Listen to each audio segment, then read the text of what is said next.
Well, hi and welcome to TFYLP, folks. Well, this show is brought to you by Mega Toy Fan. Maximize your collection with Mega Toy Fan and capture great toys, great prices, and great services. And today on TFYLP, I got some other folks with me. Can you please introduce yourself? Daniel.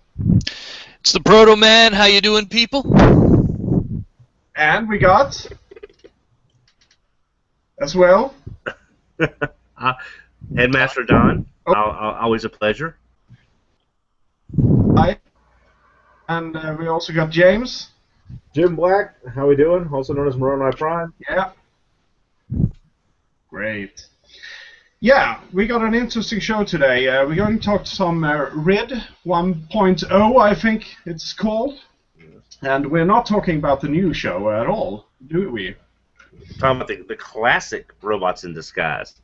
Yeah. What is it, 2001?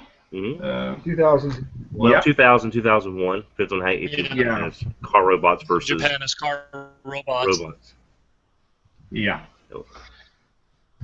And we've got a little news to start off with. Just a little bit of third-party news, just to get everybody up to date.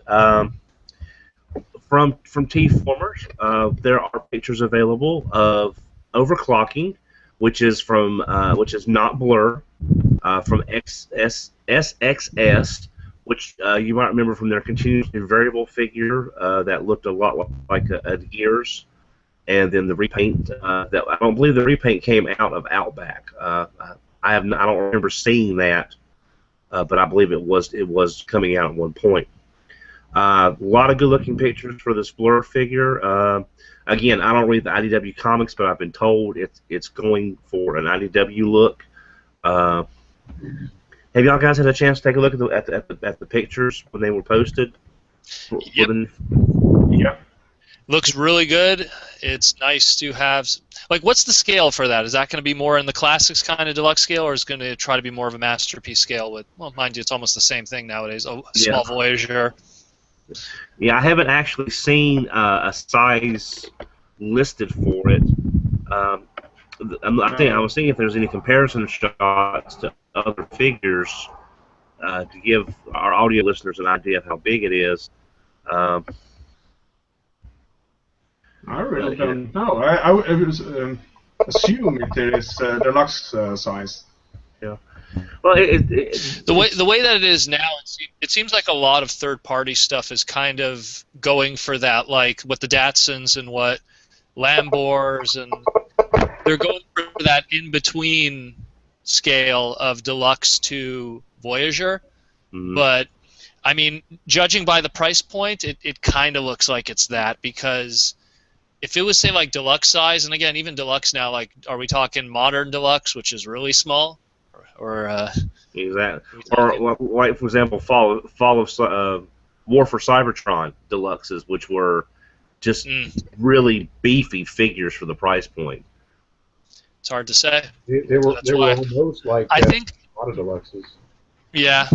I think judging by the engineering on it, it looks like it's a bit of a larger figure. I can't see a lot of those joints being done on something that's small. It would probably be more fragile. I like it a lot because Blur is one of those characters that I usually ignored, and then the IDW version really got me hooked, specifically because of the spotlight. And so after that came out, I've been really wanting to find one that really represents that version. I mean, the classics, Generations, Universe 2.0, whatever you want to call that version. The Chug, as some people like to call it, which I hate that term. But that version, it's good, but I found always the alt mode was kind of lacking. So this kind of like is that middle ground. It's not perfect, but fits that need, at least for me. Yeah. It's expensive, but it's still cool. Yeah, and the good thing is, you know, it'll fit your IDW shelf, or if you want to put it with, say, your, like you have Tempest, which is not Cyclonus, and Manai King and all those, it'll work with that, like that third party post-movie shelf too. Just With something with the DX9 coming also soon, so yeah, exactly. So that would work real well as well. The only thing I don't see is a 5mm peg port if you got, say, a target target master. well, if there was one, it would really give us a good idea too of the scale. Yeah. I was looking to see if you picked up, say, a target master for it, if one of the many companies like Master Shooter Collectibles, if you could mount a target master on there or not. But good looking figure. I dig it. Go ahead. Oh, now retails for, looks like, I think the retail is going to be around $100 on that. So we'll just have to wait and see. Hopefully it's a success for them. Next figure. Oh, go ahead. Sorry, Tobias. I just thought I was going to show the picture here. You can see sorry. it. That's a box. But it doesn't reveal anything about its size, unfortunately. So, but it does look good for you viewers out there. And for you listening, it's a blur. It's a blur. But I like the contrasting blues. Yeah. I think usually blur is too much blue, but the blues are such a different hue. Mm-hmm. It's a lot of blue, but the lighter blue helps break up everything else. So it's not like you're just drowning in the same color. Almost kind of a muted blue. Yeah. Well, and that's the thing, is because when the Classics one came out, actually, I think I have it close by, the blue that was used on it originally really wasn't what we were kind of used to from, say, like the movie. Mm-hmm. It was, I'm no paint expert, but it's like a really vibrant baby blue almost. And sort of like a Carolina blue is what I called it. Yeah, I guess. But that's just it. So it's one of those things that I think we got that Classics one and we kind of used that as a comparison for everything. But then we go back and we watch the '86 movie, which had a lot of unique colors on the post-movie characters. I mean, even like when we think Hot Rod and Rodimus, we right away go like red, yellow, but that's incorrect. And we've yet to really have one outside of, say, like the Takara release of the Masterpiece toy that has that magenta. You know what I mean? Like there was very unique colors on those posts. Like same thing, even with like a cup. Like he had like a knot teal, but but it's not gray. But yet, like sometimes people make them gray or make them like a turquoise. Like they all had very unique colors. And even the RC that came out recently, like you look at the Takara version as opposed to the Hasbro version, the pink just being the right pink, not just that off pink. There you go. I have my Japanese one upstairs. Crap, I would have been able to do a good comparison. Oh, there you go. Well, of course you would have it. Yeah. Don, talk some so we can see it in picture there. Oh, okay, sorry. Let me try this here. Okay. But that's just it. Like it's. I found that the post-movie characters always had very unique, I guess, color silhouettes, and Blur is another one of those examples where when we remember, '86 Blur, he kind of had, I guess, like you said, much more muted, quiet blues, and this Classics one was a lot more loud. Yeah. Plus, some of those shades on those characters in the movie, you can only achieve in a non-physical representation.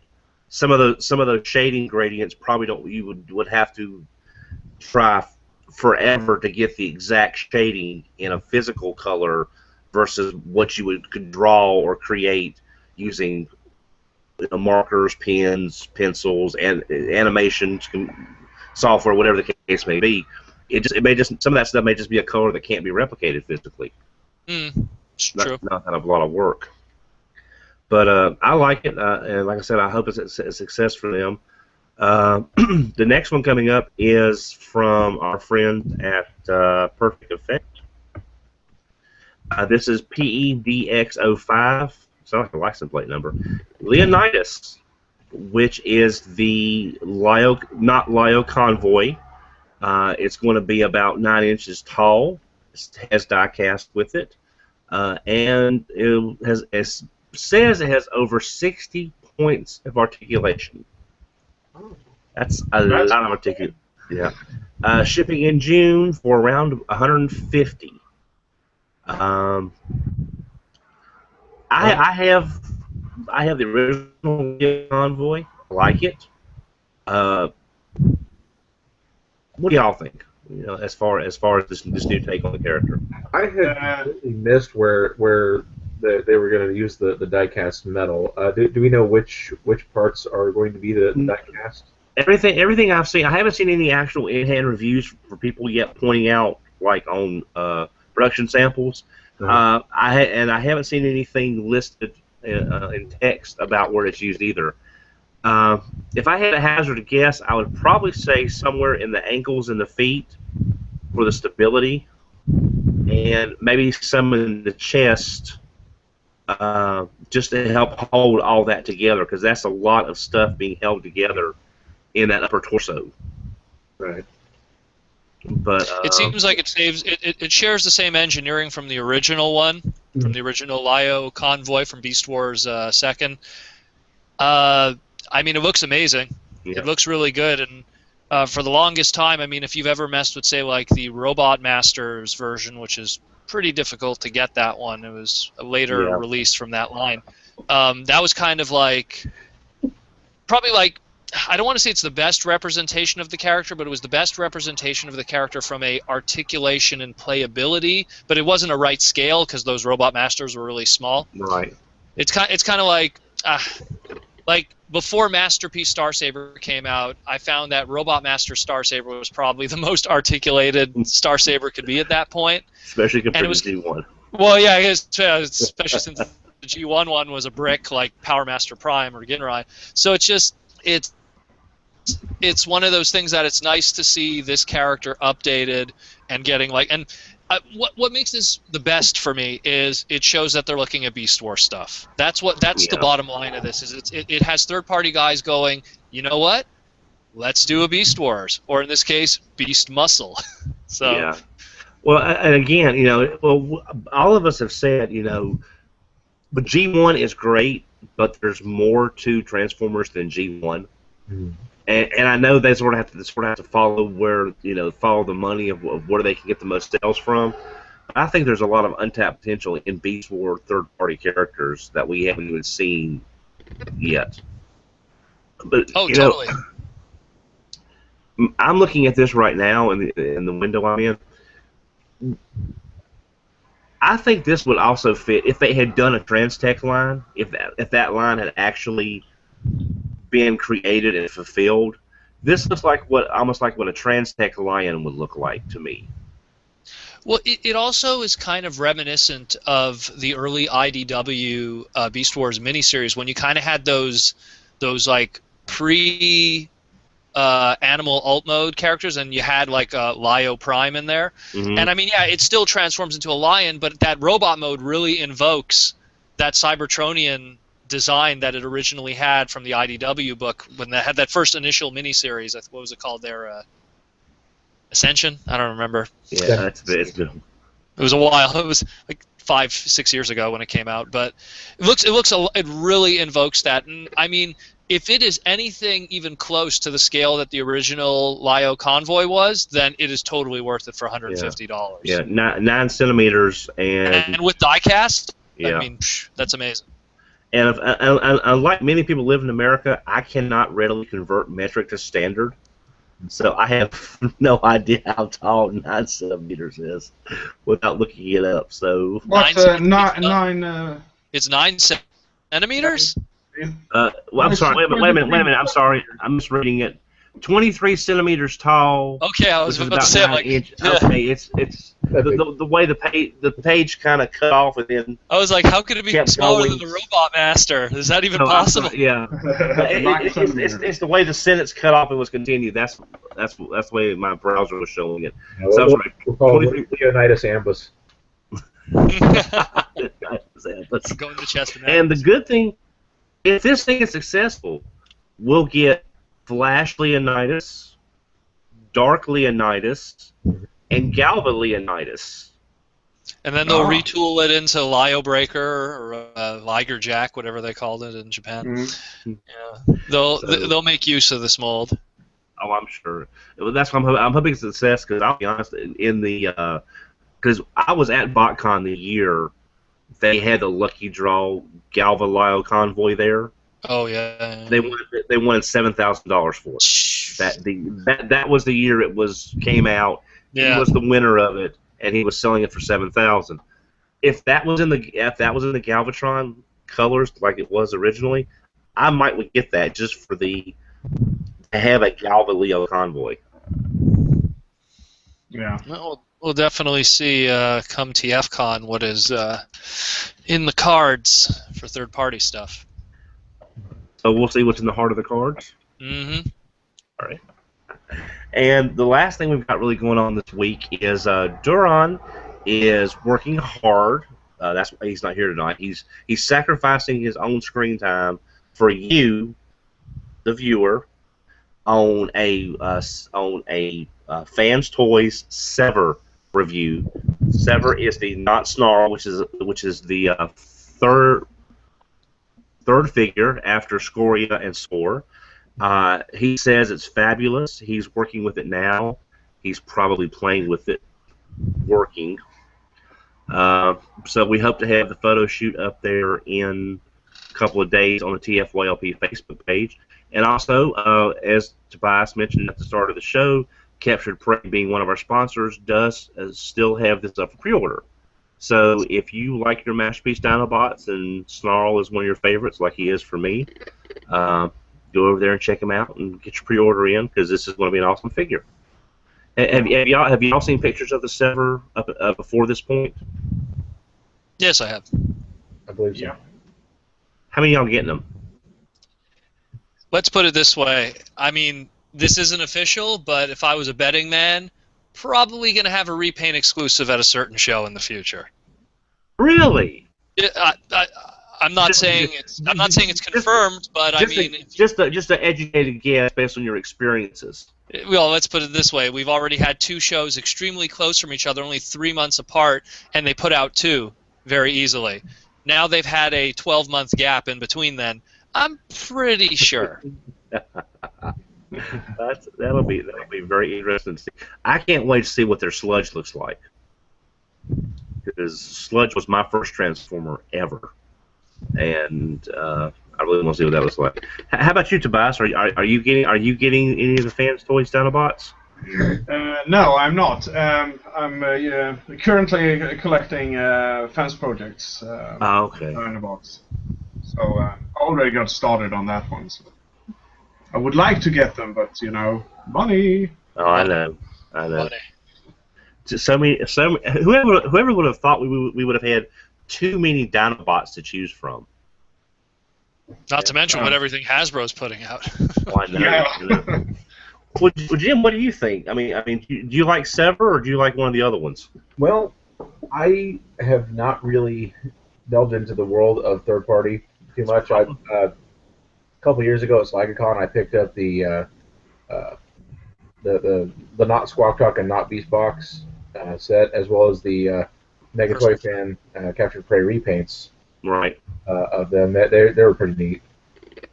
But as far as anything else, third party, I've not really got into that. I've mainly been focusing on Final Wars. That's been my kryptonite as of late. Oh, and with Wave 2 hitting, hopefully everybody's found their Wave 2, or at least have got them in from your retailer of choice. Brown Blackout. It's weird. I was telling Brian Kilby this the other day. It's weird that in G1, Superion had the worst legs, and Minosaur was a lot more stable. Mm-hmm. And in Combiner Wars, Superion's a little more stable, and Minosaur's like, boom. It's sort of got to fix and pose him. So, but yeah. So that's basically it for third party. Not a lot going on this week. I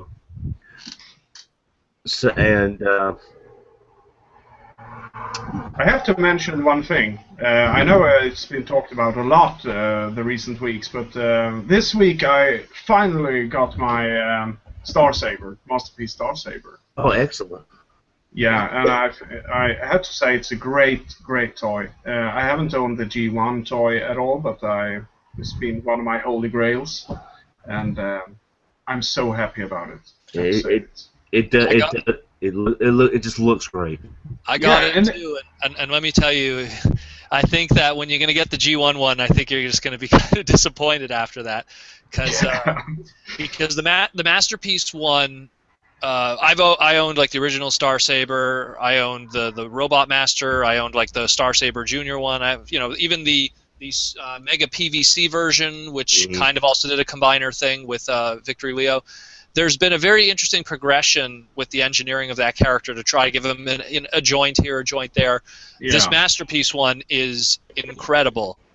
It does, especially if you're someone who really enjoyed Transformers Victory and the little nuances with the V-Star and how Star Saber. There's the one episode where he rode on top of it as just Saber with the blade. Yeah. Just little things like that, and especially the original Star Saber toy. The hilt also made his shield, which also made the sword. They made sure to kind of separate that. So there's a lot of different poses and playability that exists with this one that if you went back to the G1 one, you're going to be like, this was my grail for $500? Yeah. I mean, the Brainmaster gimmick back in the day was, it blew my mind. It's like, oh my God, you close the chest and it becomes the face. That's incredible, And now his head will turn with the Brainmaster in there separately. It's like... Well, that's just great. It. It's like everything about it is incredible. It's pretty much them sitting down. I like to say, because I remember I was on, I want to say it was WTF to TFW. I was on their podcast, and someone asked, what would you see in the future in terms of Masterpiece toys being done? And I remember at that time we were just coming off of the X-Kaiser Masterpiece toy. And I was saying, like, well, judging by how they were able to pull that off and then do a separate release, which was with the Dragon Kaiser to make the combiner mode and everything, the fact that Takara was willing to take the time to make two separate Masterpiece releases that combine and a smaller robot and all the little accessories and everything, the fact that that kind of engineering became a reality, I said, I could see a Star Saber in the future happening and a Victory Leo, which ironically it seems that this Star Saber seems to work with real Victory Leos, although I've yet to try it, but I've seen pictures online that apparently it clips in with it. So, I mean, there probably is intention for the future. Yeah, it's sort of a shame that the Brave Masterpieces sort of just sort of went by the wayside, but maybe with this new engineering that we're seeing, it'll come back. But I just think it looks great, and it's like the shield being the flight stand, because I think he used a shield in, 2 episodes? Maybe? If you don't count every stock footage transformation where it's on his shoulder for like a second. Then like I said, there was the one episode where he's on the V-Star and he does like a jousting pass by, and he had the shield on him. That was about it. Counting stock footage is like doing the G.I. Joe drinking game. If you see a parachute, drink once. if you hear a Cobra, drink twice. Drink 3 times for a Yo-Joe. You'll be dead by the time the episode's over. But yeah, it was. I was diverging there, but I have to mention it because I think it's great engineering, as you mentioned, and a fantastic toy. For the first time, and I mean, I don't know how many years, I sat at my work and I was longing to get home to play with this toy. And that feeling I haven't had since I was a kid. So, yeah. Wow. Great toy. And it was the fan vote, imagine, so it says something. Yeah. Well, it's TFYLP had mentioned, but on our topic tonight, he had posted some early concept sketches of what Fire Convoy started out to be, and he would have been they drew him with a Maximal symbol, which I would have loved to have seen if where that was going to go with that. But I tweeted back to him that that's my favorite mold of Robots in Disguise, pretty much probably my favorite Transformer mold. And I said, I hope that we can get the Masterpiece of him soon. And he tweeted back that he would like to do it if at all possible, which made me really happy. But I just thought of this the other day, and if they do a Masterpiece to Atlas, the box should be shaped like Grandis. So when you pull the Atlas out, you can sort of do like a little pop-up book kind of thing for the box that he comes in, and then there's your Grandis. So you got Masterpiece Grandis, which is a box.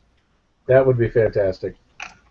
I hate to like ruin your high, but I think that it wouldn't work out though because Grandis was a Battlestar mold. Yeah. And well, I just don't see us getting Masterpiece Grandis.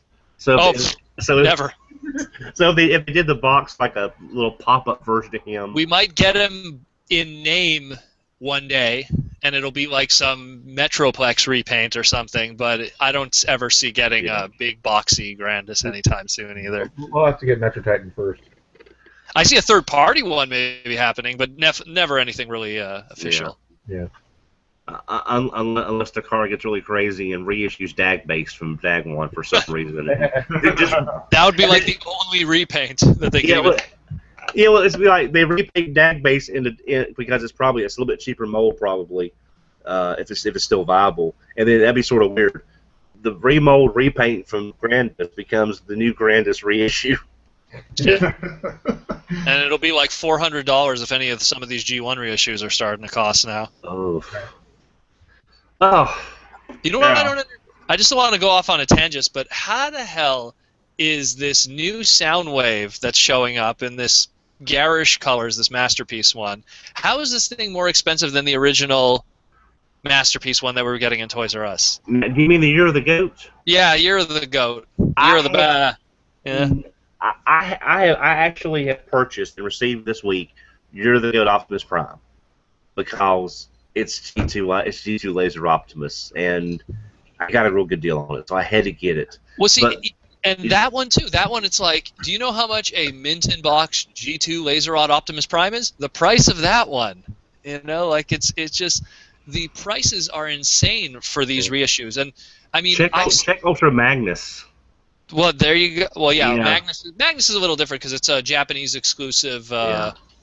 You know, or even well, I wouldn't use Black Convoy or Scourge because he's kind of cheap now. But like in the other one too, the Insecticons that recently came out. I mean, doing TFCons and BotCons for years, Insecticons now, complete in great condition from G1, go at most for like $10, $15. The fact that you could put 3 in a box and ask almost like $100 is insane. Well, I know because Evangelist mentioned at Canadian retail they were $110. Exactly, and Canadian retail, and then we got taxes too, which are not cheap like the States. Our taxes are put another 13% on that, so you're talking almost $130, which is insane. For something that at TFCon Canada, you're picking them up from table to table, $15 a piece, the originals. So I don't know, that one just doesn't make sense. The whole point of a reissue is to give a cheaper alternative for someone who missed an opportunity to pick up a mold, like that came out many years ago or something. This, it's like, yeah, hey, you missed it, now pay 4 times the price for the reissue. And they released already. Yeah. Well, speaking of reissue, since you brought that up, Daniel, I want to bring this up because I don't think we've talked about it. Astro Train and Blitzwing. You know what? That one I'm not angry because it's so weird looking that I like it. That's like G2 Astro Train. I call it a safety Astro Train. Or that safety, like you needed to be a gun to be with. I don't know. It looks good. That. If you do a reissue and it has a unique color scheme or tries to do something different, I guess maybe because from my perspective, who owns all the original G1 toys already, I mean, you have to really give me a reason at this point to pick something up. And when the BookBok reissues came out a while back from Takara, they would be like, oh, we're going to give you a gun or a more G1 accurate, paint scheme, or we're going to, paint the lights on instead of them being stickers. They did little somethings to convince you to pick it up. Yeah. Where this time around, it's just like, unless the straight up repaints that cost 3 times the amount of the original toy off of eBay. So I mean, I just hope this Blitzwing Astro Chain 2-pack isn't $400 or no. Well, it's retail for about 65. Retail about 65 US. Oh, that's see it. And that makes no sense because, in all honesty, those two, in my opinion, as a pair, should be more expensive than 3 Insecticons. From an engineering standpoint, from a die-cast standpoint, from a parts standpoint, it doesn't make sense. But I guess they really like those Insecticons back at Hasbro. Yeah. And the Toys R Us reissues were only what, like $30-$33, something like that. Yeah, 30, they were very modest. I mean, you could pick up. I think Prime, Prime or Magnus, who probably would have been the largest ones of the bunch in terms of parts and metal. 35. I think they were like 45 or 50 at one point, Yeah. and because I remember the very first wave, it was Magnus, Prime, and Hot Rod, or Rodimus Major, as he was called. And they were relatively cheap, and that's not even a matter of inflation. Inflation wasn't that much even back then, but they were relatively modest. Rodimus Major was $17. Yeah, exactly. And now, if I get a feeling if they reissued Rodimus today, it'd probably be $50. Yep. 17. I think Beast Machine's Rat Trap was more than that. No. That toy is like Highlander 2. It doesn't exist. That whole line was all about making pay more than what you should have gotten for. Yeah. Voyager Megatron. But speaking of Beast Machines, after Beast Machines, we got a much better show. Yes, we did. We did. In theory. Well, better in some ways, not better in others. I enjoyed it a lot more than I did Beast Machines. I will say that in the moment, we welcomed car robots in disguise very openly after 6 years of Beasts, to say the least, not counting Machine Wars. It wasn't so much for me about we're finally away from the Beast for the most part. It was just something different. Yeah. Not just, from a storytelling standpoint. It wasn't dark, and you had It was Japanese story writing, essentially. If you look at the way that I always parallel it, especially to Transformers Victory, because Transformers Victory was you had the 3 Brain Masters, you had the 3 Car Brothers. In Transformers Victory, you had the stupid animal sidekicks of the villains. In Victory, you had the same thing with car robots. You had whatever you want to call the Death Strongers with Gas Skunk, and I'm calling them by their Japanese names. I don't remember their American names offhand. Yeah. And then it's the same thing when Lyozak and all the Breastmasters showed up. It's the same thing like when the Combatrons showed up. There was an elite force that kind of replaced the old guys. Mm-hmm. There was a very similar progression of storytelling that parallels that of Brave series and specifically Transformers Victory, which kind of was the prototype to the Brave series storytelling arc. And then, as I like to call it, the magic mushroom that shows up in the case of the really angry Victory Leo or the very angry God Magnus. So there was a lot of similarities between the two, and people who enjoyed Victory, especially around that time when we were watching Beast Wars, we were, people who were in the fandom during those late '90s who were watching those badly dubbed Star TV, I wouldn't watch those. I will not watch them. I would watching those episodes. Or the few bad quality ones that Rockman666 put up on his website back in the day. I'm really digging here. Yeah, you're dating yourself with that one. Yeah, I'm raw. That's just it. People are like, who the GeoCities at Angel Fire. But anyways. Oh, wow. I feel old. Thank you, Daniel. Appreciate it. Yeah. Okay. Should we get on the big topic for this podcast? Yes. It's RID, folks. The original RID, should I say. 1.0. 1.0, yeah. Robots in disguise. Yes. And you have already mentioned it, Daniel. What was called in Japan was car robots. Yeah. Sometimes mistakenly referred to as Transformers 2000. It was never officially called that. Yeah. Well, most of the toy websites that were selling stuff like BBTS, and they usually kind of use that as the catch name at the time. Because I thought at one point that's just a working title they were using at one point, and that's where it sort of came from. It is? That's what I was always under the impression of. Okay. I don't recall that. The first episode of the series made the reference to it's the Millennium, and there was kind of little things that but I've never heard of it like car robots being called Transformers 2000 ever. Okay. Never. And I have to say, this car robots or robots in disguise is something dear to us. We have talked about this before, and we're going to talk about it again. There's much more to bring up here. How about the toys? That's what we live for, isn't it? The toys, honestly, to me, the Robots in Disguise series here felt a lot like, I guess you could say, almost like the original incarnation of what would later become known as Universe or Generations, in that it was kind of Transformers' greatest hits, even before Energon did it, because you've got Predacon molds, you've got Generation 2 Laser Rod Prime mold, you've got Fortress Maximus, the G1 Combaticons. Robots as Spy Changers, I mean, on and on and on. Yeah. It was a wonderful blend of different toys from different periods of time with different engineering that all complemented each other nicely. One thing, Jim, Energon and greatest, those two words don't go together in the same sentence. Just as a reminder. Because Energon is the series that gave us that the original, Wing Saber that Star Saber was a homage to. Remember? Yeah. Oh, God. That was actually a request from the Japanese to Hasbro internal. They wanted to have a Star Saber homage character.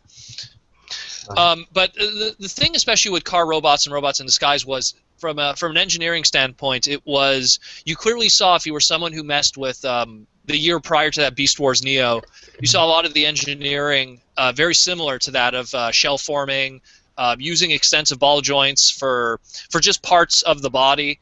I mean, if you look at Speedbreaker, aka Sideburn, Yeah. he's a prime example of that. And even if you look at the case of even his brothers, if you will, Wild Ride, known as X-Brawn, and Mach Alert, known as Prowl, you see that there's large amounts of, I don't want to say shell forming for the other two, but you do see a whole arm as a shield, a whole arm as the side of the car, which was very similar to that of, say, Break from Beast Wars Neo or Long Rack. There is, I almost 100% get a feeling it was the same designers on both of those lines that just bled over to the next one.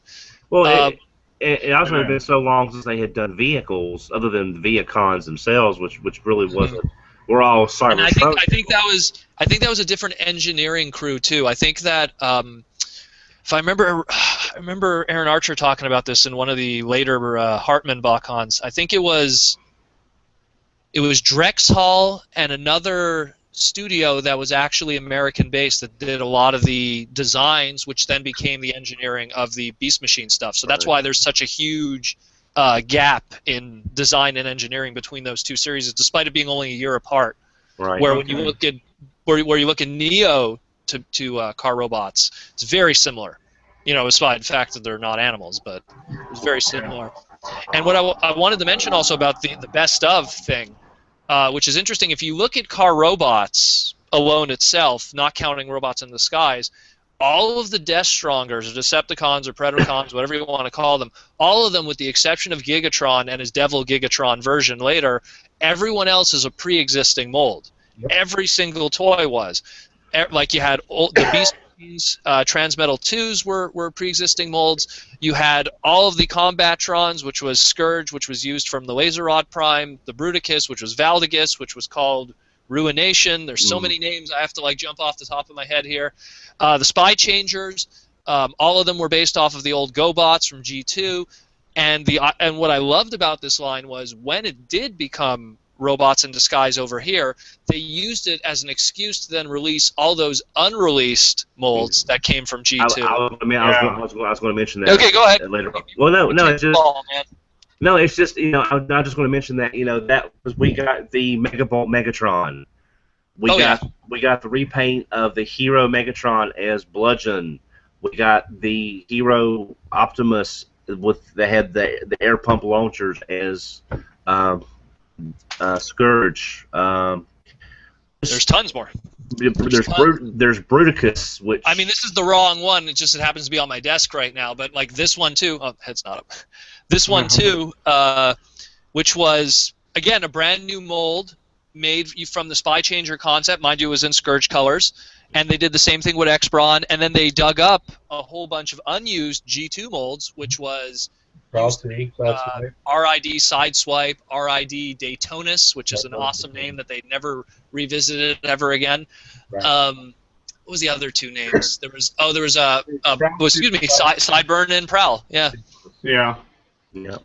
And then had guns that could store in the vehicle mode, by the way. Yeah, and that was what was cool too, was because that was like that next step of engineering, and we never got that in G2. They were holdovers because they were planning something called a kind of like a building block kind of line that was available in Japan. It was in the Creo. It's what the subscription service Cars app is based off of. Yeah, exactly. Is the aborted, because you have like a little Lego style set with a transformer, and that, for those people that are following the Transformers, the next subscription service, Cars app that comes with a Creo GB Blackrock is based on that theme from Blocktown that was canceled in Japan. Which would have been a transformer, a spy changer, and a Lego set, Lego-based style building set.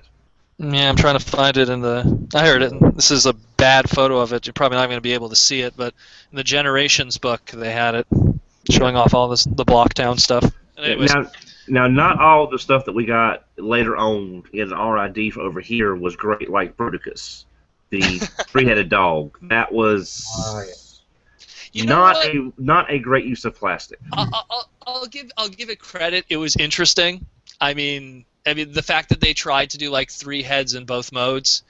I'll get and it was nice that we got a unique mold made out of it. I think that considering that they wanted Robots in Disguise to be a placeholder year until they could get that really awesome Armada out that they were working so hard on. Pick your poison if you actually liked it or not. Mm-hmm. But I think they really wanted to kind of tone it back on how many unique molds would be made for this. And when you really think about it, even stuff like Air Attack Optimus Primal, that was a carryover from Beast Machines. You mentioned before the Megatron was also a carryover from Beast Machines. Mm-hmm. A lot of it was pre-existing molds. Even when you go to the tail end of Robots in Disguise, where you get G-Axis and the Stormjet, which was like the first. God, Stormjet! Everyone was like scalping that at one point. Oh my God! A homage repaint of a character, which was like a big deal back then. Oh yeah, it was. And I have to say, it's a jet that's colored like Jetfire. It's got to be worth $100. Like that was so weird back then. I mean, today now like homage repaints are a dime a dozen, but back then that was something special. Well, and speaking of Jetfires, I mean, you can get brand new Jetfires. You get the nice one now, but that's just it. And the majority of the line was just using old molds, bringing up old molds that didn't exist. So Bruticus was something different. It was something weird it was something different. It was something different, but I give it credit for that. Where when you take that figure and you put it aside compared to everything else, it's one of the few figures in the Robots in Disguise umbrella that was specifically made for that line. Wasn't taken from Car Robots, wasn't taken from a past idea. It was specifically made. So I give it credit for that. And I think that part of the reason probably it had shortcomings was because there was so much focus on this Micron Legend Robots in Disguise. Not Robots in Disguise, Micron Legend Armada that was coming out the following year, that I think they probably got like one dude in engineering to go, just throw something together. We need to balance off the bad guys or something. Yeah. That figure always bugged me for the main reason that you have this 3-headed dog called Bruticus, completely new character we haven't seen before, and in the same line you have the molds that were previously released, as the Combaticons to form the original Bruticus, not called Bruticus. Funny story with that, actually. And that screwed over Joel at Big Bad Toy Store. He had 2 guys there who were working there, and they had a huge list of because at the time they didn't put the sticker prices on their figures, and some guy said, how much for this Bruticus here? And the guy who was working at the table didn't know that Bruticus the dog, and because he would look at the list, and he was pointing at Ruination. And he's like, how much for this Ruination? The guy looks at the list and he goes, okay, RID Ruination, he looks at it and he goes, okay, RID Bruticus, $14.99, obviously referring to the dog, and he sold it for that. Oh And wow! that's I understand that's what created such a huge confusion too, because a lot of people, they look at that Ruination or Valdigus or whatever, and if you don't really know what his name is, you're going to look at a list for RID figures and be, oh, that's the Bruticus. That's got to be the Bruticus, you know. But you know what? That was the same line that gave us Scourge as a Black Optimus Prime. Where prior to that, we never associated that name with that kind of concept. Today, we're kind of used to seeing, oh, if it's a Black Optimus Prime, it could be a Nemesis Prime, but now we accept it kind of as a Scourge, and it's not a sweep. But back then, that was a new thing. That was like, oh, we're going to use that. And the name Scourge was just a carryover because Hasbro's like, well, we haven't used that Scourge from that Transmetal 2 Wasp thingy, so we got to use it again, otherwise it expires. So they used it again, and they threw it on something. I don't know. For me, Scourge will always be a flying bar of soap. I'm sorry. Me too.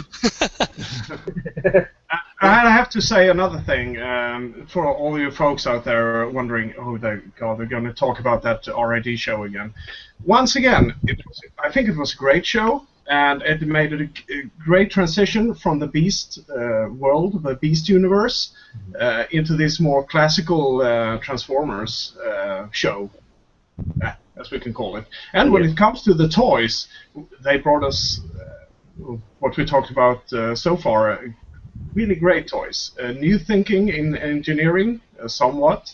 And they also brought back a lot of his combiners, including some new ones, the JRX set.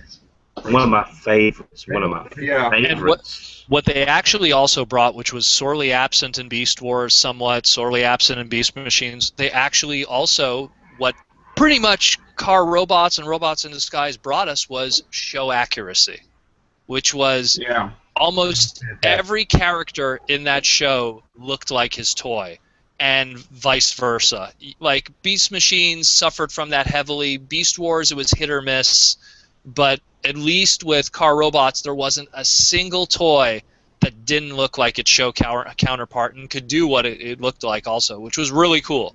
Which wasn't something we weren't used to something like that at that point. We weren't used to looking at an Optimus Primal toy and expecting it to look like the show counterpart. It was usually hit or miss. Yeah, it's sort of like the first Beast Machines Optimus Primal. Oh my God! Versus the Blast Punch Primal.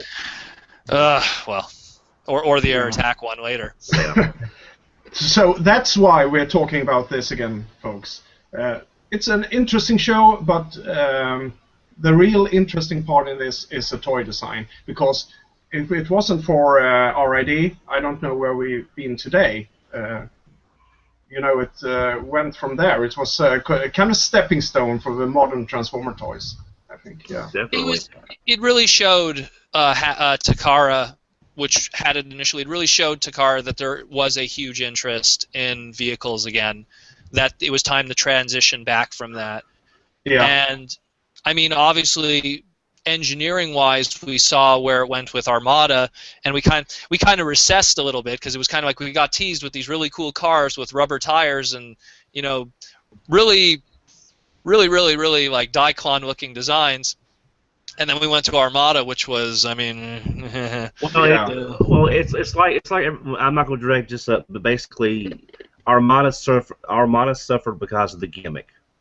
Yeah. So the toys suffered from an individual standpoint of having to have the gimmick built in. So whereas with Car Robots, you know, this is not this is the Botconics, this is the OTFC. I just have them handy. The Sunstreaker from the Prowl mold. I just happen to have them handy right here. The gimmick was transformation. Yep. That was the gimmick for Car Robots, or combining with it, whatever the case may be. No, and there very was. I mean, if there was a gimmick, it was because it was a carryover from a G2 thing, like a flip changer or something. But in general, the gimmick was nice transformation, and on top of that, nice transformation, interiors that looked like the interiors of cars, which was like the way that Mach Alert Prowl's feet also made the seats of the car. It was very well done. Each little wheel kind of had Cybertron written on it in rubber, like. There was a lot of, I mean, if anyone gets a chance, if someone really likes that X-Brawn mold, go out of your way and pick up the Japanese version wild ride, and you're gonna have your mind blown because there was so much extra sculpted detail on the wheels and stuff. Not on the wheels, on the rear.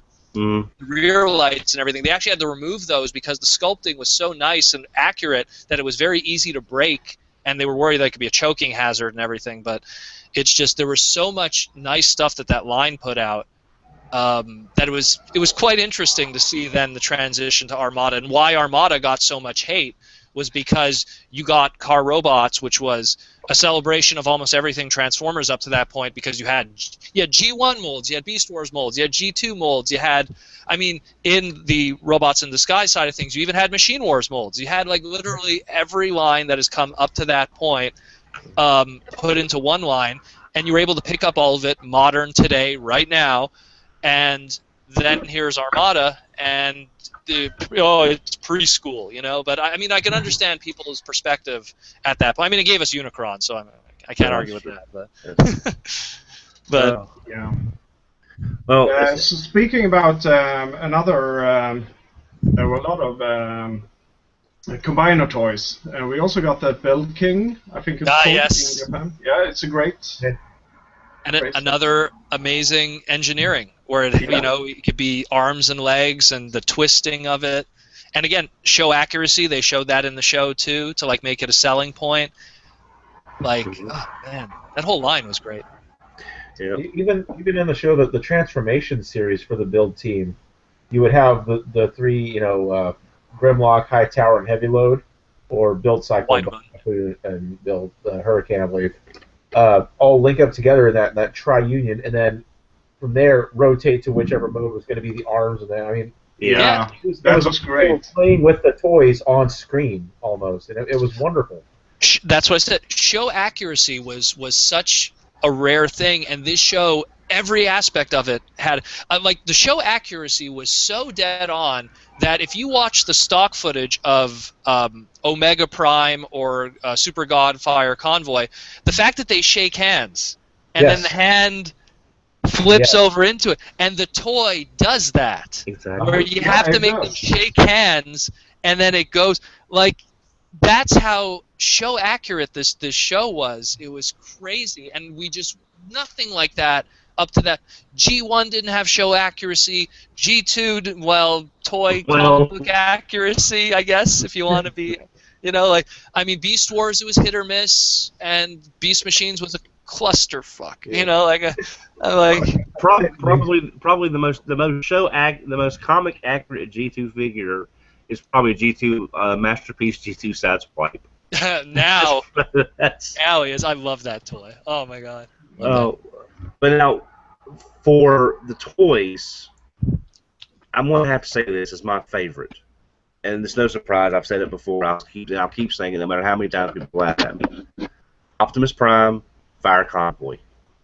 The best, my favorite non-Masterpiece Prime. And probably my favorite toy of all time.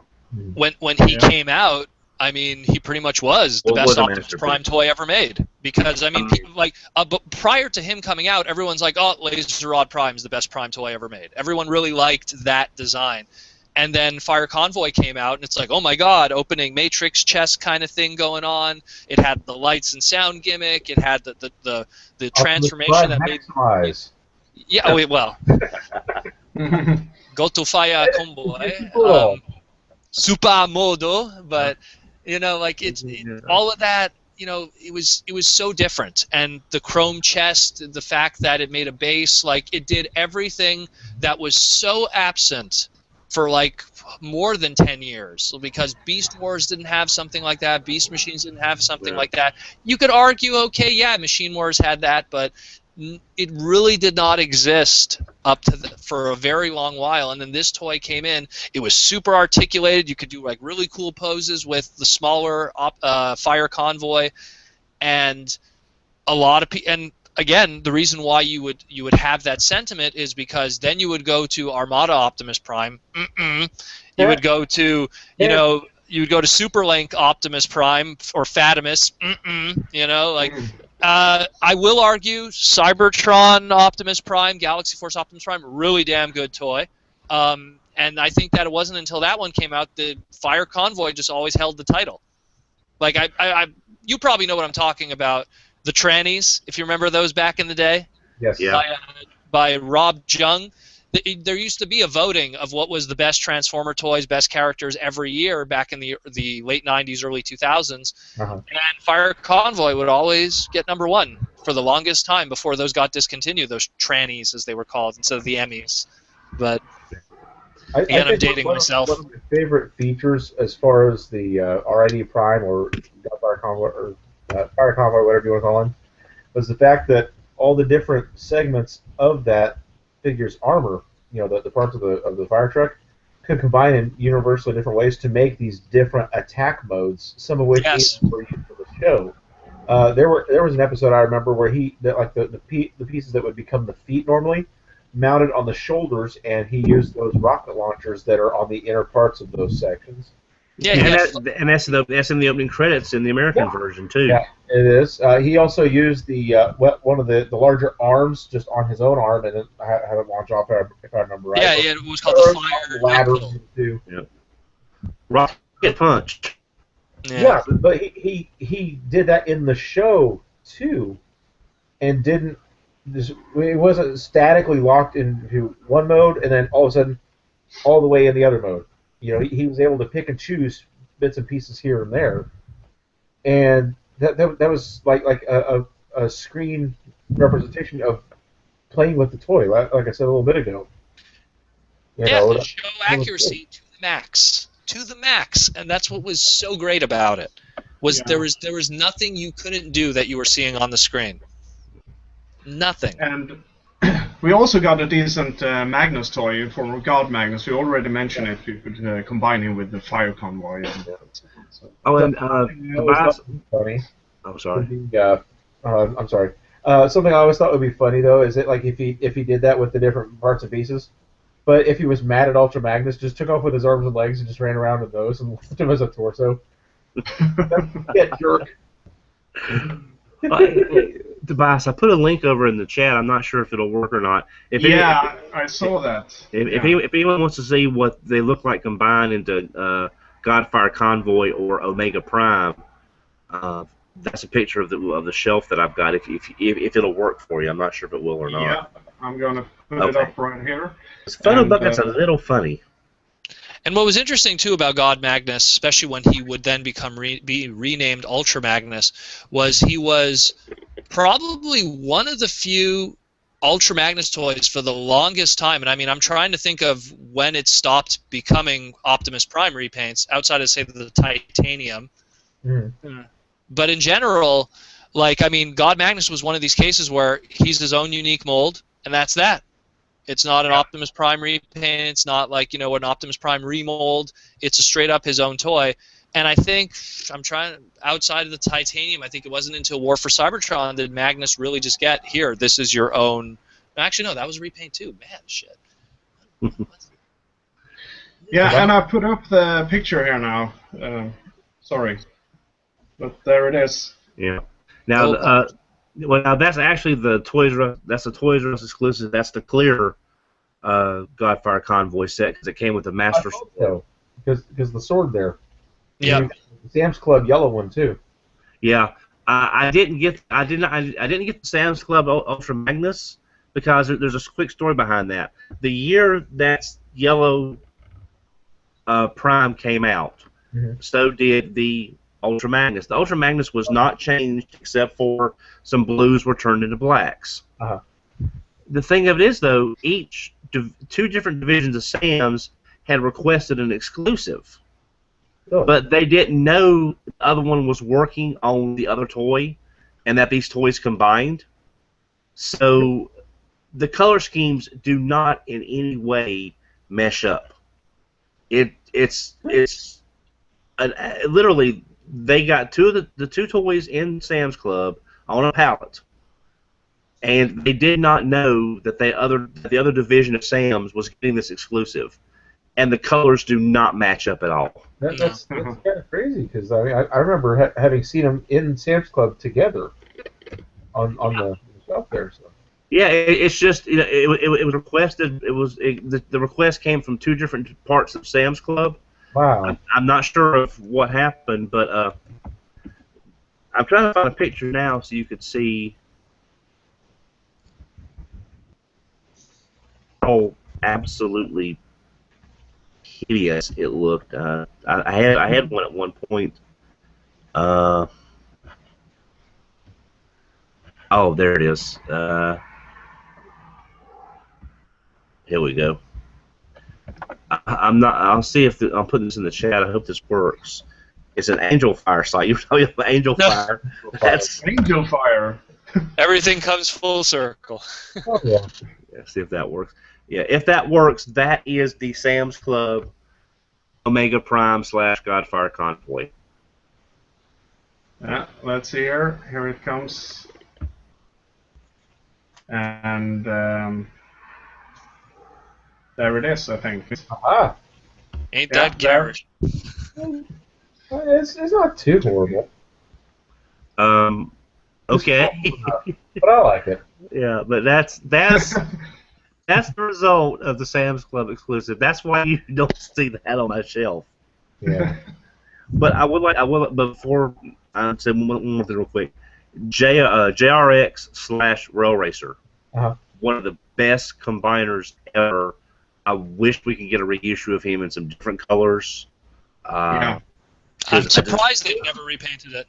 I'm very surprised. I asked about that, if I remember right, at one of the past BotCons, but they had cited the cost in bringing those back out, and then the cost at retail wouldn't justify putting those molds back out. Oh, okay.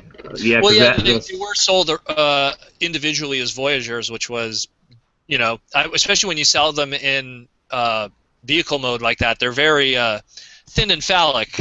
So, I mean, it's kind of hard to sell it very easily. Like, yeah, you're paying like $29, and it's really compact. And but those molds, like, and I probably should say this to people who are listening: don't pick up the Japanese version though, because I believe it was J7, which was, I want to say Rapid Run. His joints in the Japanese version are a clear plastic that is extremely fragile, and if you make the JRX mode, you run a risk of really breaking it clean. And there's been multiple reports of this. Now, the American version, so lucky for you, the more easier one to get, doesn't suffer from that because they saw what happened with the Japanese version, so they used a clear, malleable white plastic for, I think it's Rapid Run was the one that had it. I don't know the problem is I know the Japanese, it's J7, but I think it was Rapid Run. The one with the yellow face, whoever that is. Rapid Run, I think. Yeah, I think it is Rapid Run, yeah. Yeah. So like that, like the American version. So if you pick up, if you want to get a JRX, don't get the Japanese version. It's very risky. Yeah. So. Yeah, and another thing that it brought back from the G1 era was Brave Max, the Fortress Maximus mold. Yeah, that's true. Oh, yes. Yeah. We can't forget that one. Oh, I remember when that was announced. Alt.toys. Every news site, Alt.toys.transformers was still hanging. ATT was still a thing. Oh man, everybody just absolutely lost their crap.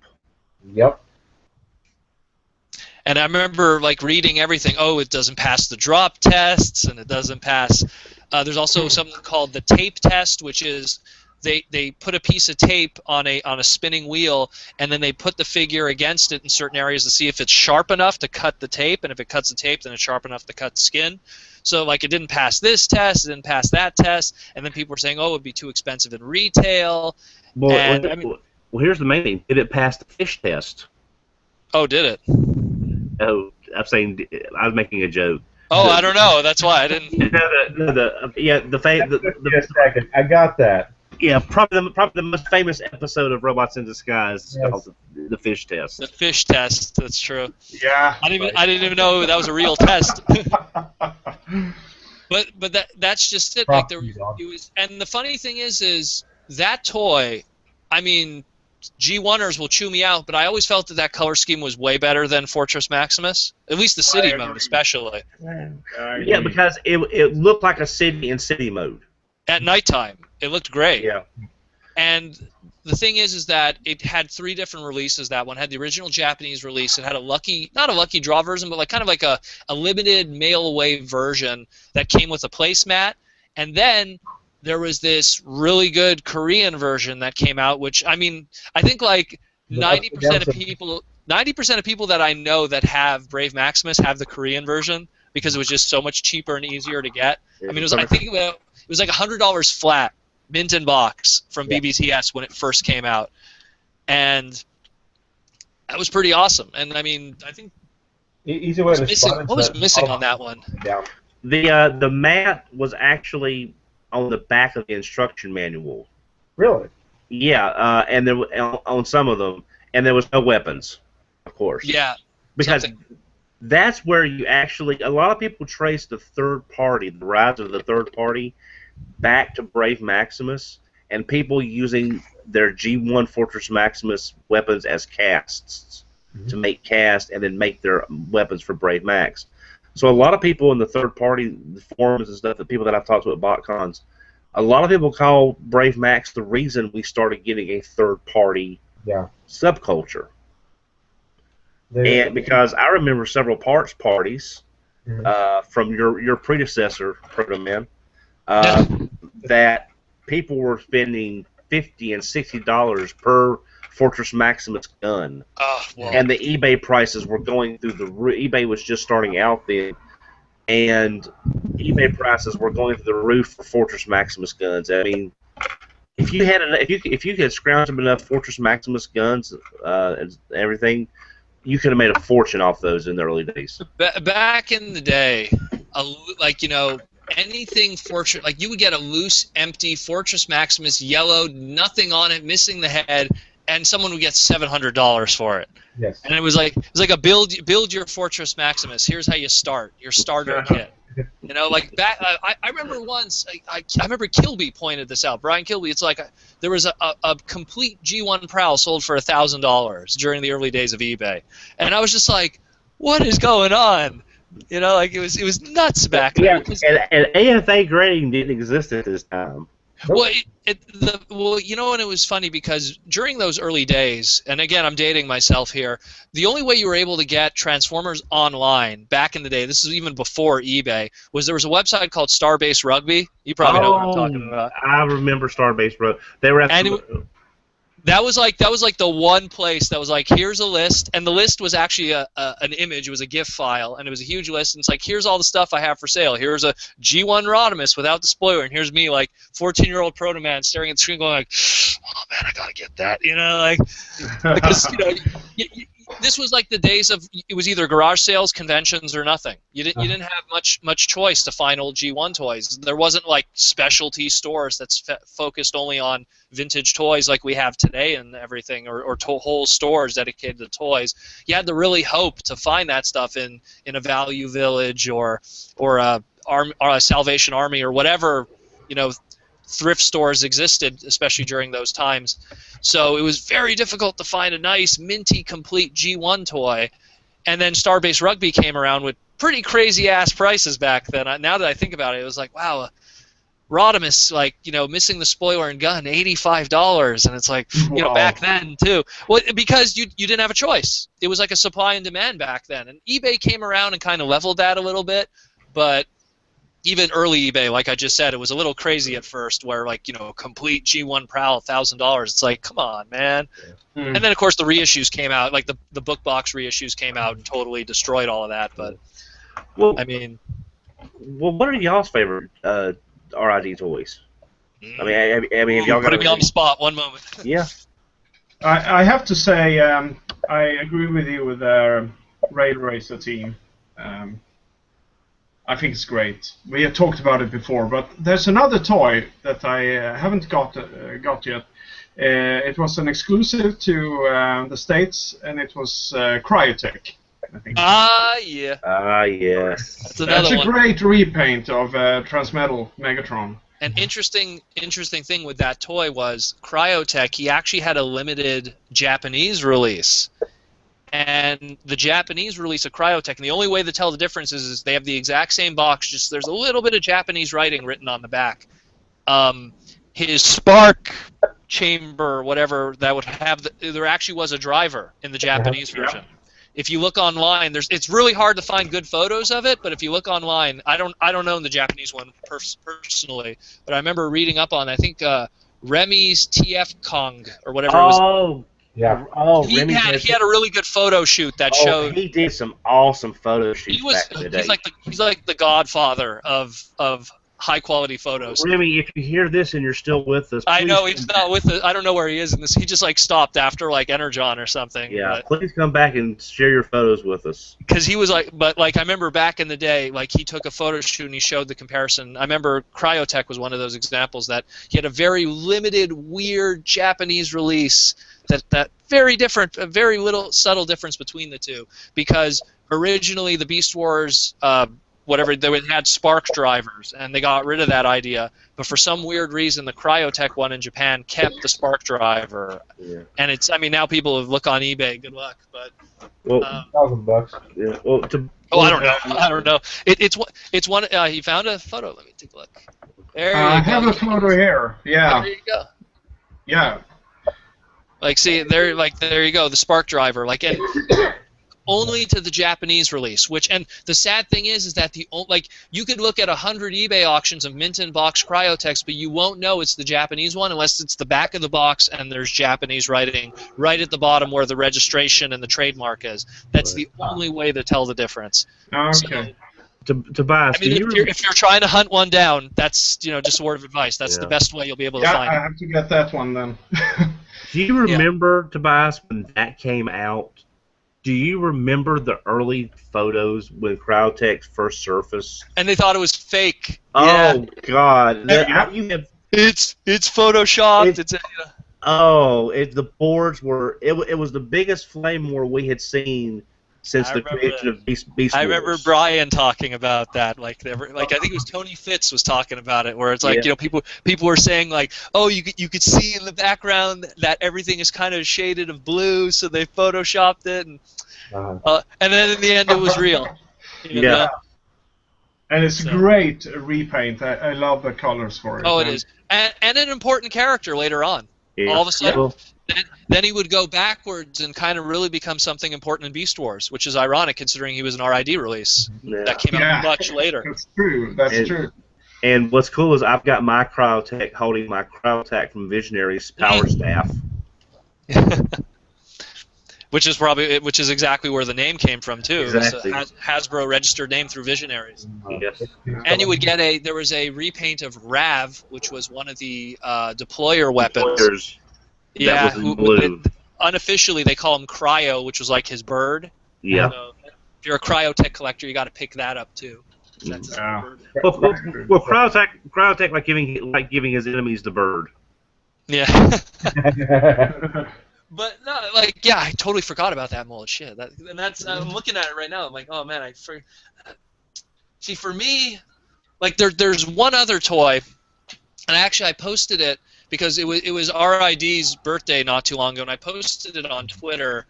This year's the 15th anniversary. Yeah, Wonderfest recently did, not recently, but Wonderfest back in the day, they used to have one-day licenses for stuff, and I always eat up that stuff. And let me find. I posted images of it. Let me see. It's so pricey. It's so hard to get, and some of it's so expensive. Find you.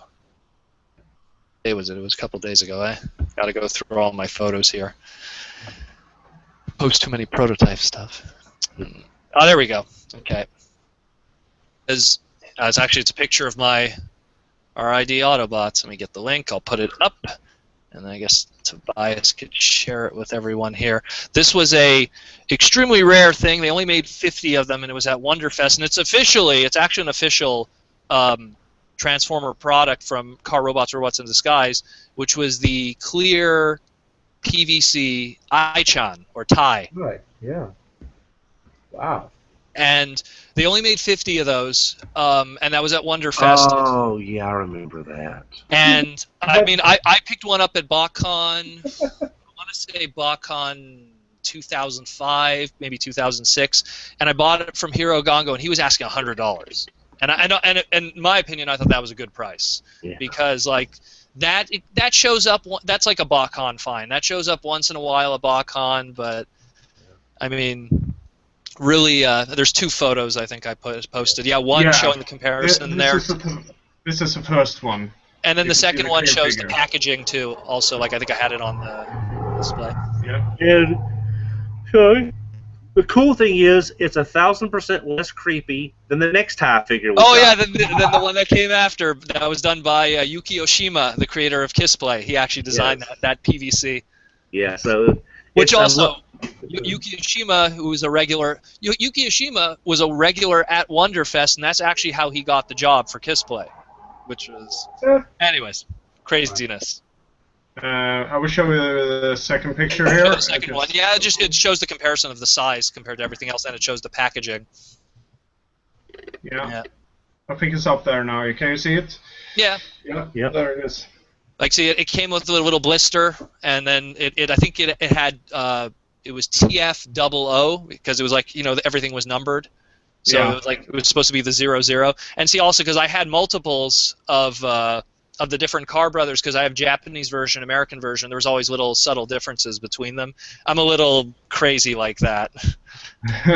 Anything that's like a mild mold difference, and that shot too, it actually showed the Justco exclusives also of Carr robots. They had the clear repaints of everything. There's a lot of interesting stuff that came out of that line. And I think it was like an interesting question you asked that on other favorites from this line. We had talked about Fire Convoy, and we talked about the rail races, not even called that. What is called Team Bullet or something like that. The build team, yeah. Team Bullet Train. Yeah. Jim, another favorite from this line. Do you got something there? Hidden gem? Man, I'll tell you, there was so much in this line.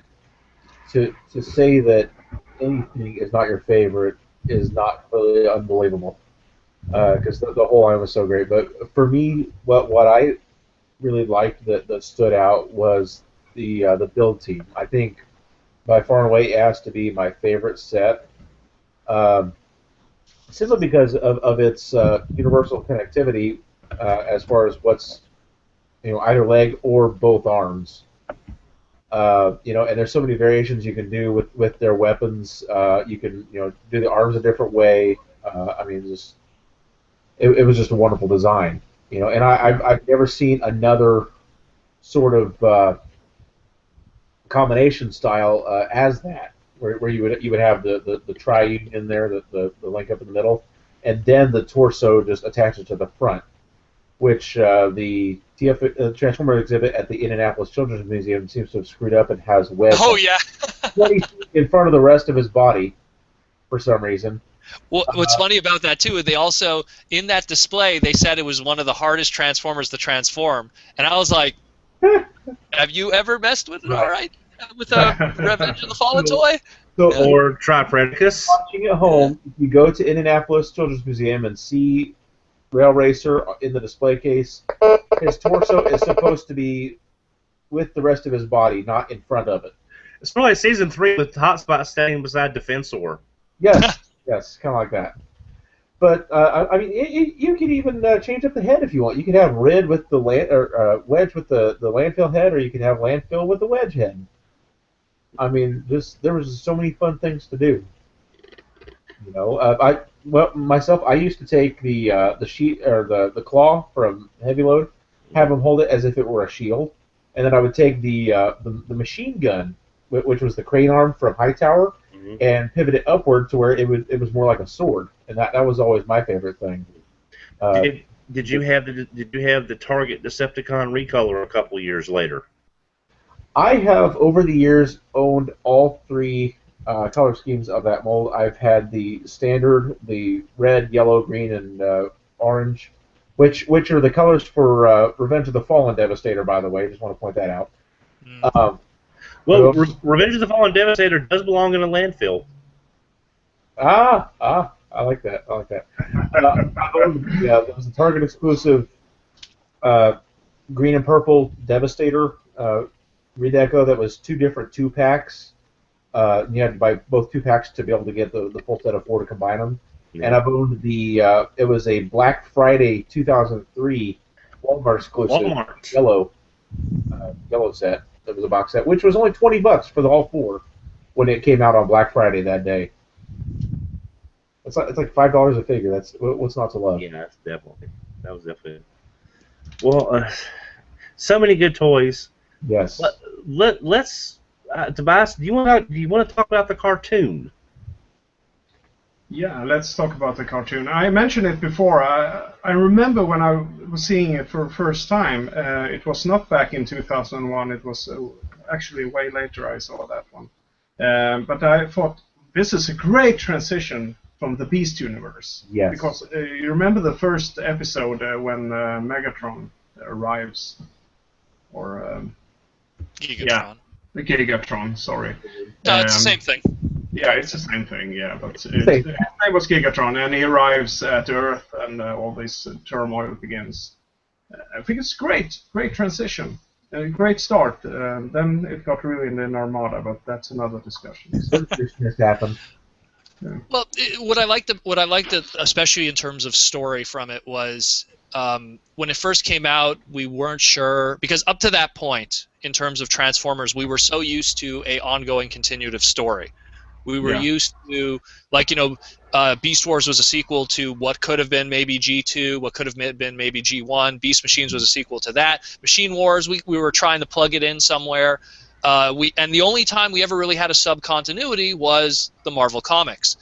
And then when Car Robots came around, we were, people at first were trying to plug it in. Is this a sequel to Beast Machines? Are they going back to Earth? And within the Car Robot story, the explanation was that the Deathstrongers, or the Decepticons, were time-traveling pirates that we didn't know where their origins come from. And to this day, we still don't even know where they really came from.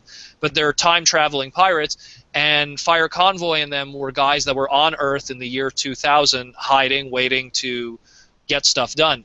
Years later, we would learn that through Kissplay, one of the good things that Kissplay actually gave us was an explanation of the timeline of G1, and explaining, who Brave Maximus is. Why does Fortress Maximus and Brave Maximus look alike? There's so much explanation that came from Kissplay that then solidified Car Robots. And mainly because Kissplay was based in the same universe in the same time.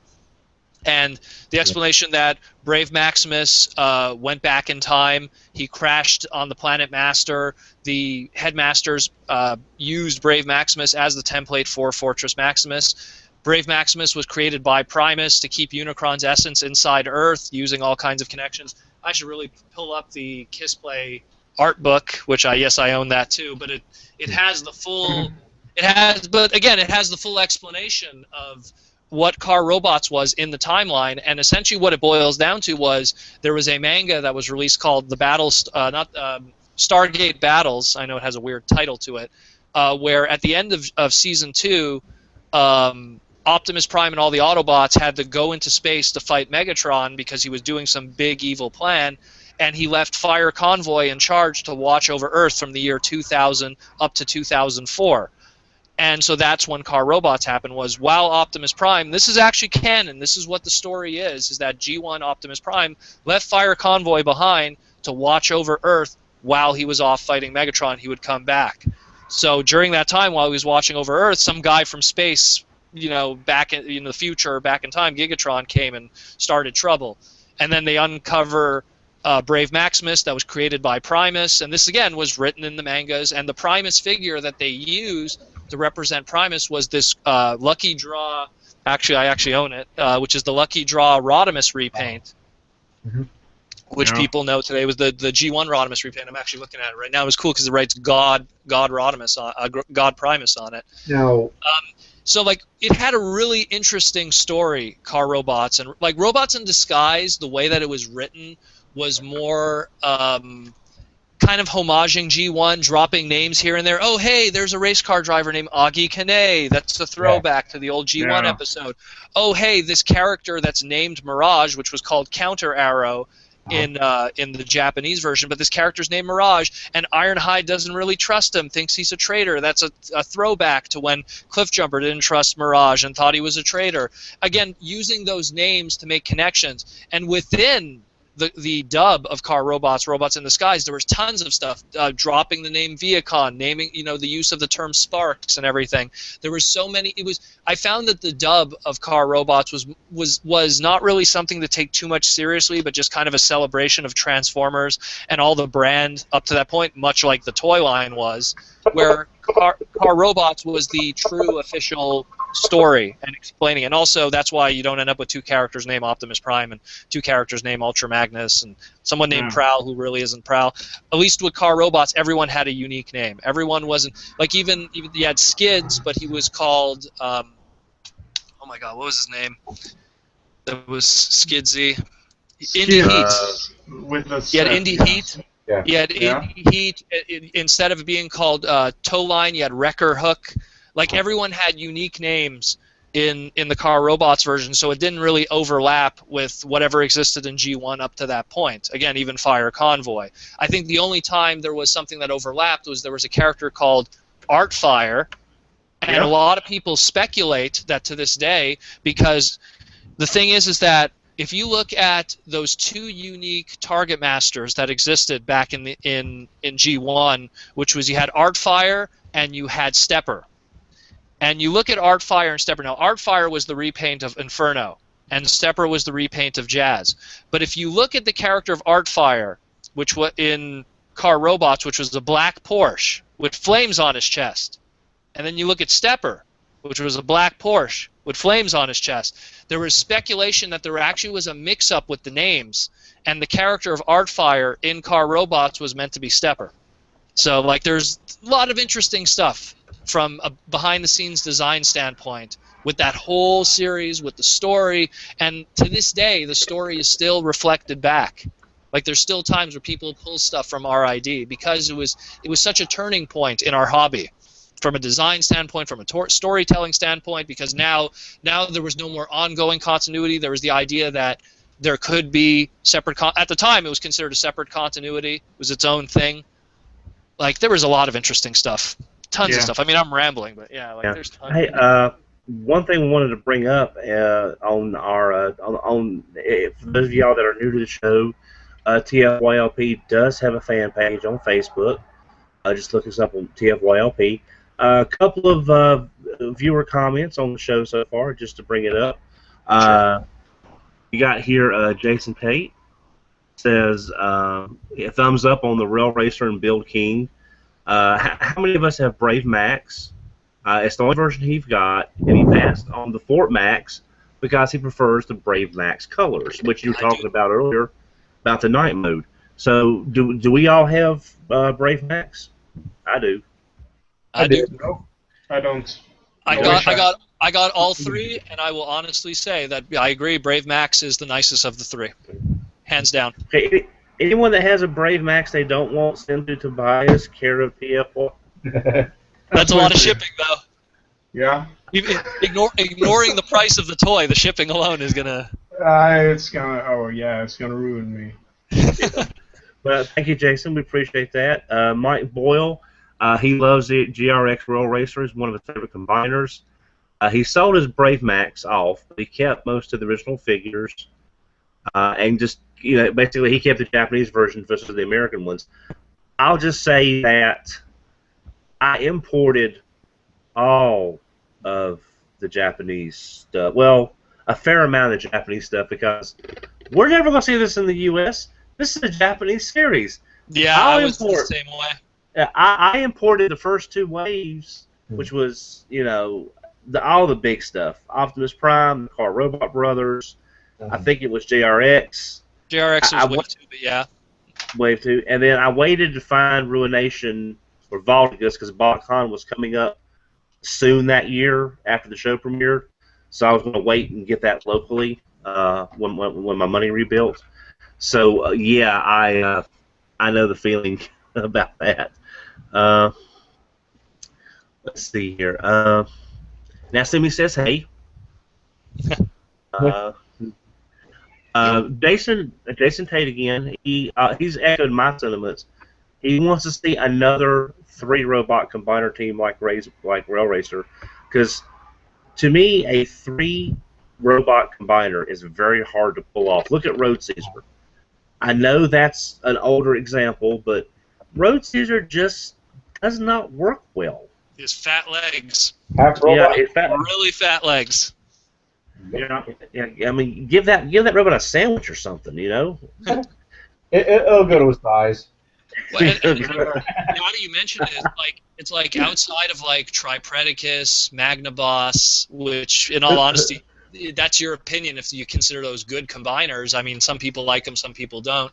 Well, I like them, but they're very difficult, even for looking at it and versus say Revenge of the Fallen. They were Revenge of the Fallen toys for their time. Yeah, oh yeah, for sure. For their time, they were. I mean, compared to Revenge of the Fallen, now they're quite easy. But yeah, I will agree. There probably were some of the more difficult, especially Tripredicus. A lot of people didn't like Tripredicus, and he was a little fragile too because of the clear plastic. Yeah. I wanted to mention just briefly, as far as a 3-member combiner, we did get, if you remember, Generations Minicon Assault Team that turned into. Oh, right. And you know what? Now that you mention it, yeah. Now you mention it, like Perceptor, which was they called him Perceptor, but yeah, the Street Action Team. You're right, because that's why I was looking behind me and I'm like, they for sure they had those. And then they did it again for Energon when they had and they called him Cliff that time. Yeah. There must be something I'm forgetting. Shit. Yeah. I mean, unless you count more Minicon stuff, like, oh hey, the Star Saber sword and the Sky Boom shield and Astro Blaster. I'm hoping Turatron was the only other one. Yeah. I'm hoping with Combiner Wars, once we get past the G1 focus, if it lasts that long, I would like to see them tackle Road Caesar and JRX in Combiner Wars materials and engineering. So that way... That would be interesting. Landcross or GTFO? Well, it looks like IDW's ongoing fiction is a strong reflection of what's going on in terms of what toys we will be getting from the Generations line. And Hasbro recognizes the adult fans for the Generations line. I mean, we've seen multiple investors panels where they say, this is for us, this is for the kids, this is for that. So clearly the choices of characters for Generations are made solely for a collector standpoint. It's not from a, it used to be, we have to have a yellow car. I mean, that's how it used to be back in the day, where some Generations toys were just decided because of marketing. They're like, well, we can't have Bludgeon in the same wave as Megatron because then that's 2 tanks. Like now they don't care. Now they'll totally give us like Megatron and Armada Megatron in the same wave, and they don't care. And they don't care, and they're both going to be like leader class pricing, and they don't care because they know the collector market will pay for both of them if they're completists. But because of that mentality, and it's a possibility because you want to know why? Think of stuff like Black Shadow. We got Generations Black Shadow, or whatever they call them, Sky Shadow. We got Generations Sky Shadow. Japan didn't even get Generation Sky Shadow. They got Thunderwing. Which makes even less sense because they never even got that character. That's strange. I didn't know they didn't get Sky Shadow. But it shows though that if they have the forethought to make the effort to do even obscure characters for a collector's market, it's a possibility. And because especially I don't want to spoil what's happening in the comics right now, but it seems like James Roberts is leaning more towards that victory and stuff. It's happening now. Those characters are starting to show up. So if there's enough of demand, there's a possibility. I mean, hey, we have a BotCon coming up. Who knows what's going to be revealed at that panel? Not to mention SDCC afterwards. But there's going to be who knows? And I've said this on so many podcasts. I used to think I knew the way Hasbro thinks, but now anything is possible. If you told me that there's going to be a Robot Mashers Deathsaurus, I'd believe you, because anything is possible now because we got a heat wave Deathsaurus that was based off of the club exclusive from like 2004. Yeah. You know, and anything is possible now. So Yeah. if someone told me there's going to be a reveal for Combiner Wars and it's going to be the Breast Masters, Lyo Kaiser, I believe you. Oh. And it would be awesome, but I Yeah. believe you because anything is possible now. Well, now, Anything is possible now. you're saying anything is possible. Brian Johnson on the Facebook page just brought this up, and I'll admit I'm ashamed I did not think of this. Brian Johnson, you have shamed me, being the Fire Convoy fan that I am, that I have not thought of this. Combiner Wars Hotspot recolored into Optimus Prime from RID. I would not be surprised if it happens. I never even cross my mind. No. Let's put it this way: you take any one of the other Stunticon members, or alternatively, you're going to take Streetwise. You could easily make a Car Robots team, easily. You're going to have a centerpiece, Fire Convoy, and you know what? If Hasbro doesn't do it, then Takara will do it, or it'll be some club exclusive where they'll do a subscription pack of 5 figures, which will be the club.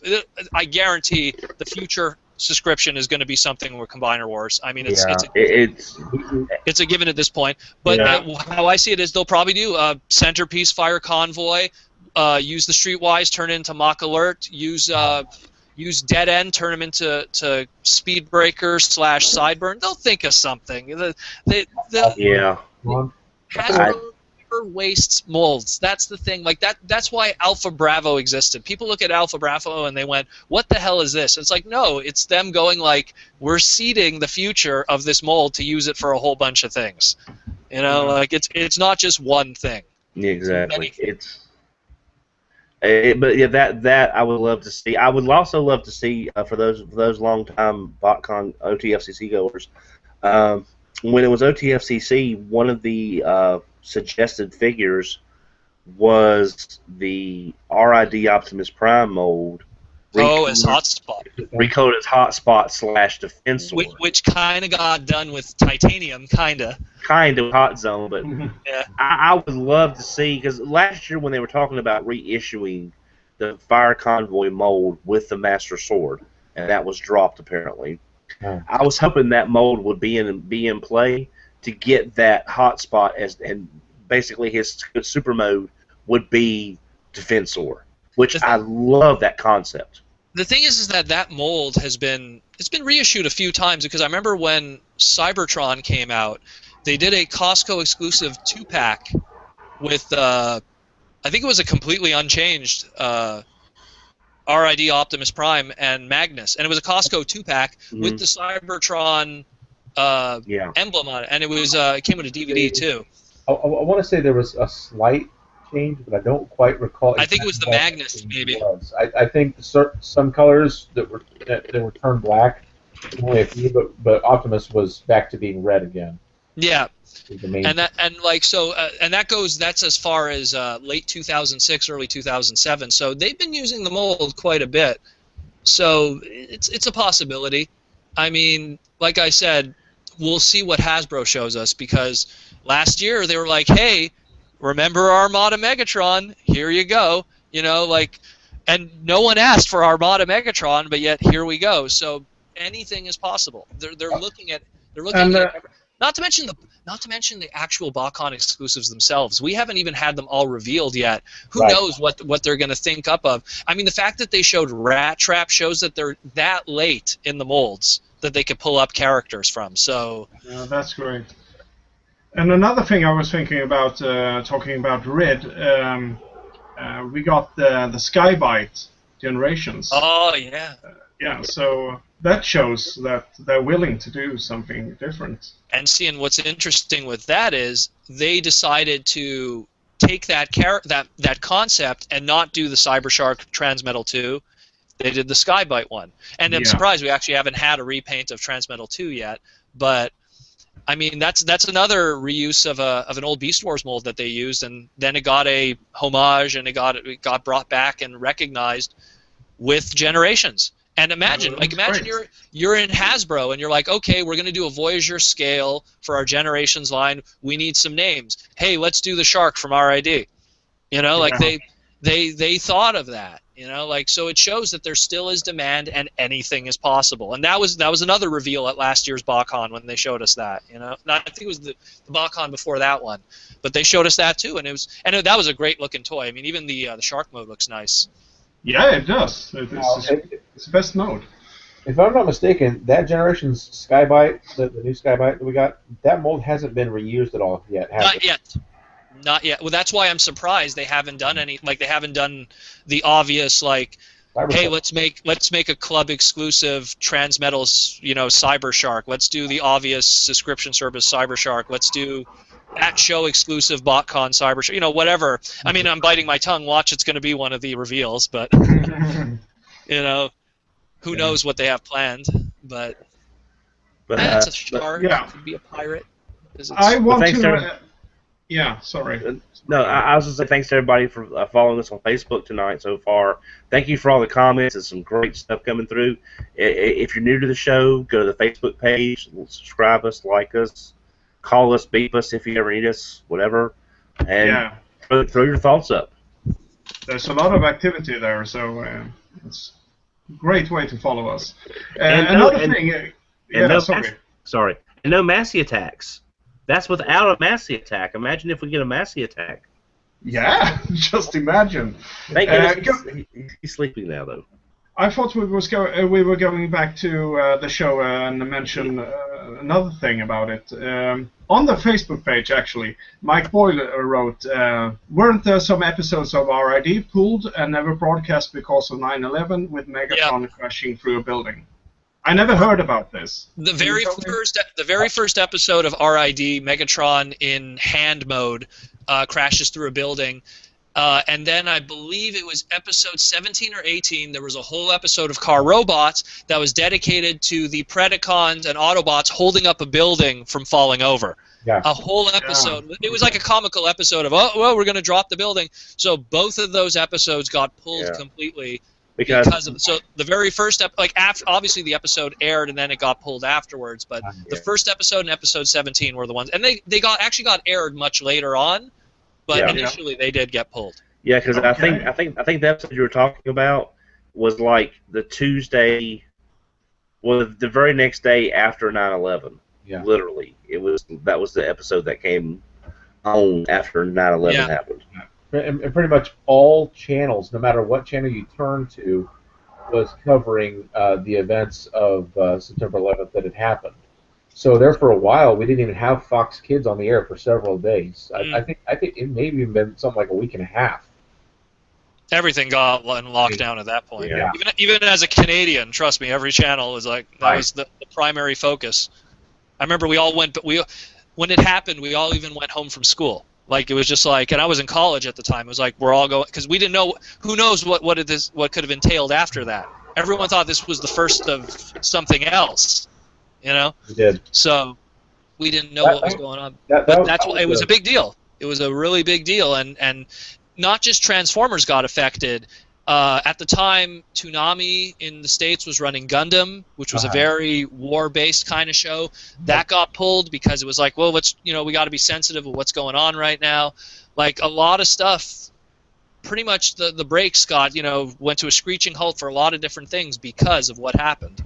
Yeah, that became... RID, unfortunately, was something that was affected by that. That was interesting. I haven't heard about that before, so...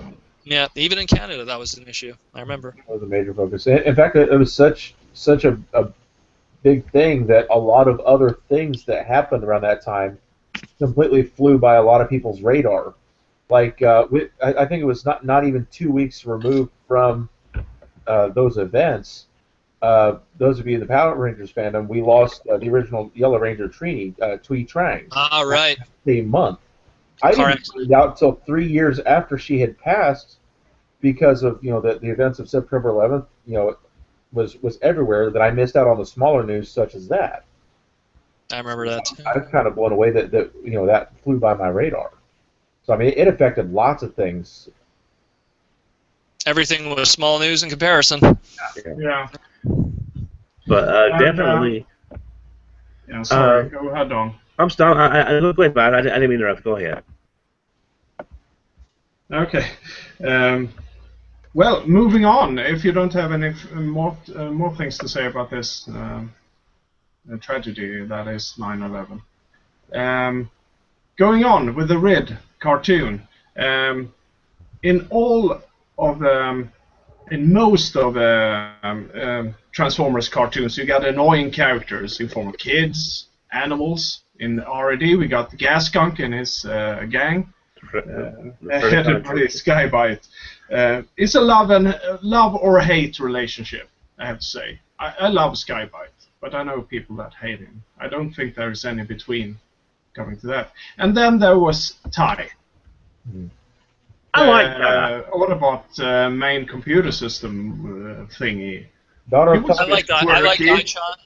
I liked Ichon. I think that if there had to be an annoying aspect in the show, mind you, I watched it in Japanese. It would have had to probably be Yuki-kun, which I don't know what they called him in English, but Uchi. I mean, especially towards the end of the series where there was this whole emphasis on the power of children in order to then create the Super God Sword, and Yeah. I mean, I always the Japanese, they refer to it as the Shihobu, which is you always have to have that kid that is kind of the root of the series. And I mean, he's one of the he's not as offensive. I'm not too bothered by him. I mean, there has been worse characters like that. I think honestly, I think with the exception of Alexis, a lot of the Armada kids were a lot more annoying. Yeah. But I mean, I think that's about it in terms of it. I didn't mind Ai-chan. I actually liked her. I didn't mind the Beast. I think you always have to have those. You always have to have that Bebop and Rocksteady. You always have to have that. Yeah. You gotta have those idiots. You gotta have you have to have the idiots that's like, oh, you morons. So you have to have, because the whole point is they're the idiots. And then you had Skybite, that was the upper crust idiot. And then you had the elite Death Strongers that were like, oh, we're better than you. So you always have to have even that turmoil within the Decepticon Predacon faction. So they serve their point.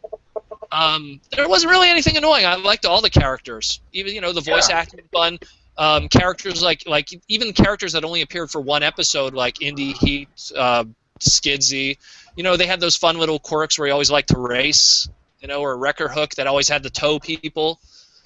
No parking is no parking. I think that's what the dub version always said. I only caught certain episodes, but I liked it. I liked it a lot. There was very little that was like, oh, I don't like this aspect of the show. The only thing I agree. The only thing I didn't like, this Megatron did nothing. He sat on his throne and complained, and he didn't. Don't just sit there, do something. For all 10 modes that he had, was not very proactive. No. And he had 10 It was modes. Skybite that was leading the Predacons, really. Yeah. And I have to say, what was his name? Slapper and Gas Skunk, the best name ever for a Predacon. And then Darkscream. Darkscream was his name, yeah. Darkstream, Yeah. Great gang. I love them all. And I agree with you, Daniel. I have nothing to complain about this, but especially after what came after. yeah, because Armada. I don't want to sound like I hate Armada. Armada, especially Micron. Oh, I do. Micron Legend in Japan was quite passable. At least it was passable. But I mean, as an American watching Armada in English, it was apples and oranges. So that was the big problem. Yeah. Well, the main thing I want everybody watching or listening is if you've heard about Robots in Disguise 1.0 and you've never seen it, try to track it down if you can. I know there's a Region 2 version out there. If your DVD player will play Region 2. Yeah. Metro Video, that's the only Metrodome is the only official release of it, because unfortunately Saban, which is Disney, and like they kind of have it's a gray area. It's in limbo right now. So but I mean, not to it's on YouTube, so just check YouTube, Yeah. And and even more so recently on the TFW boards, someone actually subtitled every single episode of the Japanese version, so it's out there too. So a lot of people give RID a lot of grief, and the show was for younger kids. It was a little cheesy and corny in places, but it's a fun show. It's a lot lighter in tone than Beast Machines had been. It's got some great figures, some great characters. I just want everyone new to the fandom. If you're looking for something different, while while you're getting used to it, check out Robots in Disguise. If nothing else, you'll find a character you like, Skyblight, of course, or Sure. Who doesn't love a haiku? Yes. There's a reason why that generation's toy exists. I mean, he was a popular character. And if you After all, want to know why he was, go back and watch it. You'll see. Yeah. Yeah. I guarantee you'll enjoy it. Haikus. Listen, guys. Yeah, Sorry. Go ahead. Refrigerator. I was saying haikus can be fun. They don't have to make sense though. Refrigerator. No. That's true. Listen, guys. We soon have to wrap this up. We're approaching the 2-hour mark here. We could go on for even longer, I'm sure. Yeah. But we have to wrap it up. But then you would kill us. Yeah. But I have it's two like, things. It's like what? 5 a.m. your time? Yeah, it's soon 5 a.m. here in Sweden. He's a trooper. What the heck? I'm doing this. He's a VR trooper. But I have two things that I want to mention. The first thing, you mentioned it, Don, if we are going out buying toys from RID, if it sounds interesting to you, don't buy anything that you see. Don sent me a link, and I'm not going to share it. It's from eBay, but I can mention that it's Transformers Godfire Convoy along with Ultra Magnus. And the buy it now price for that one is $850. No. That's what WTF price. Each individual one, mint in box, maximum $60. Mint in box. Well, Yeah. that was the TRU crystal. Yeah, exactly, and it's stayed consistent. Like, Yeah. I mean, Yeah. I don't want to say like it's a great toy, but it's not like it's rare either. So Right. there's tons. Of $850, folks. Don't Now, buy it. what's that in your currency, Tobias? Or do you even want to think about that? What? What did you say? How much is that? How much would that be in your currency? It's a used car. $850. Let's see here. A quick calculation. It was 7,506 Swedish kroners. That sounds. It doesn't mean Sounds like a lot of money. Yeah, it is. It is a used car. Yeah. Wow.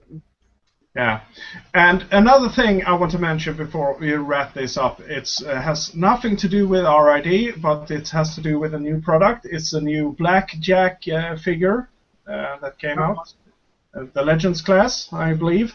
Mm-hmm. And what in it involves a fix. I didn't know there was a fix, and it needed to be fixed, but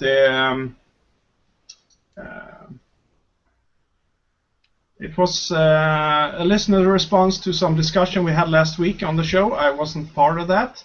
It involved Blackjack and fix, as I mentioned. You take 2 small pieces of paper on each post will increase the friction. Does that mean anything to you guys? Yeah, because the post on Motormaster is actually wider than the holes on Blackjack. So the posts themselves are pushing Blackjack off the chest when he's connected to Minosaur. So so the paper will help it clamp around the post better, so he's not just popping off like a Breastmaster. Yeah. No, okay. And that's not dirty. That's not anything bad. So no one thinks No, that's not anything bad. So the instruction is 2 small pieces of paper on each post will increase the friction. Yep. Drape them over the pegs, put them on the port on Blackjack with a blunt-tipped screwdriver. Press him onto the pegs and done. Plenty of friction. Yeah, something like that. Yeah.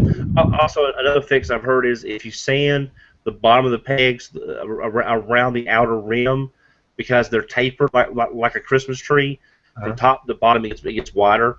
So if you take some sandpaper and sand the peg at the bottom, that way Blackjack fits further down on the pegs. Yeah. But then again, that's also physically altering your Motormaster. You might not want to do that. Right. Okay. And If you have any convention or wrap-up meetings, be sure to email us at podcast@tfylp.com. Make sure we'll get it out on the air so that way all of our thousands of listeners will know about your meetup and your gathering. Yeah, and don't forget about TFYLP.com, where you can read more about and listen to the shows and watch the shows, of course. And as you mentioned on before, we also got a Facebook fan page for TFYLP. And we're also on Instagram, posting awesome pictures all the time. It's tftalk.net official. That's tftalk.net official. Just type in TF Talk, and you will get the hit on Instagram. Yeah. And just if you want to shoot us something on Twitter, we're at TFYLP on Twitter. Yep. We're on all your favorite social media gathering places, except MySpace. I don't think we're there. No, I don't think anyone's there anymore. I just going to say that. Is that even a thing? Yeah. Anyway, thanks to all your listeners out there and all the comments on Facebook. It's been a pleasure as always. And thanks to you, Daniel, Protoman. No Don, problem, man. Always Kim. glad. Thanks a lot. And my name is Tobias, if I didn't say that in the beginning, also known as Dr. Arkeville. We'll be seeing you next week then. Take care, everybody. Take care, everybody, and bye.